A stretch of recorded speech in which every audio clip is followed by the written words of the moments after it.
Well, Julia Lowe Bue-Said is Chief Executive of the Advantage Travel Partnership Group, also part of the hashtag Save Travel campaign. Julia, hello.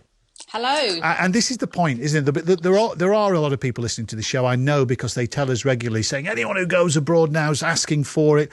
But there are people who want to go. There are companies that need people to go in order to remain in business. How much of an extra problem is it now that the home nations appear to be taking a different tack about who needs to quarantine from where?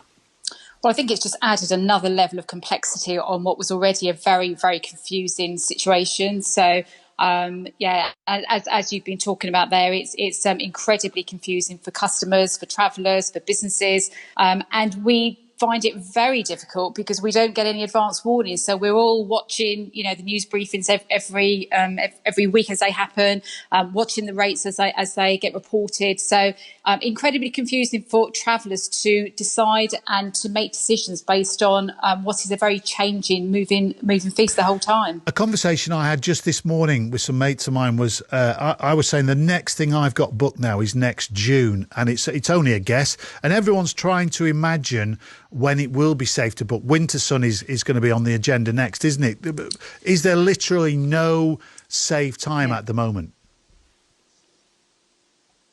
I think until the government change their measures and introduce more effective ways of, enabling us to travel. And as you quite rightly said before, people have to travel. It's not just optional. There are businesses and individuals that need to travel. But until we have a different measure, unfortunately, we are going to be facing a changing news update every week on what's safe and what isn't safe to travel. And when we talk about safe, obviously this is about quarantine. So our customers and what our members are saying is people want to travel. What is stopping them and what is reducing the confidence to travel is the having to quarantine for 14 days on the return. So people want to travel, but that's really what is causing the issue with confidence to book. So when you say you want the government to change the rules, what rules specifically do you want changing and why? So the key point that we are really looking at is introducing testing, effective testing at the airports. And, there are a number of airports and organisations that have come out with testing measures that could be effective, that would be testing passengers as they arrive into the UK, but also testing 5 days later. So those that clearly show no symptoms and show no test positive, test negative, then wouldn't need to carry on quarantining, because it's the time difference between having to quarantine for 5 days or a week to 14 days, which is really causing travellers the anxiety about whether they can book or not. Yeah. But also regionalised measures. So that's the other part. Like we have now in the UK, introducing regional quarantine measures and regional lockdowns, implementing that for the destinations in question also.